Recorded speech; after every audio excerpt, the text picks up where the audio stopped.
একটি সফর যেখানে ধৈর্য, কষ্ট আর আল্লাহর উপর ভরসার চূড়ান্ত নমুনা দেখা গেছে। চলো ফিরে যাই আজ থেকে ১৪০০ বছর আগে, তায়েফের পথে, আমাদের প্রিয় নবী সাল্লাল্লাহু আলাইহি ওয়াসাল্লাম এর সাথে।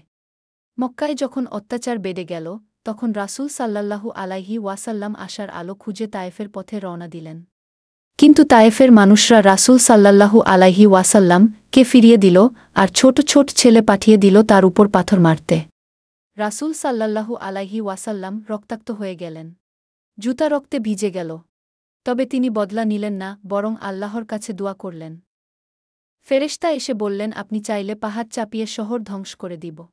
কিন্তু নবীজি সাল্লাল্লাহু আলাইহি ওয়াসাল্লাম বললেন, না, আমি চাই এদের বংশধরদের মধ্যে কেউ আল্লাহর ইবাদত করবে। এটাই আমাদের নবী। দয়া, ধৈর্য ও মানবতার জীবন্ত উদাহরণ। কষ্টের পর আসে সফলতা, ধৈর্যের পর আসে বিজয়।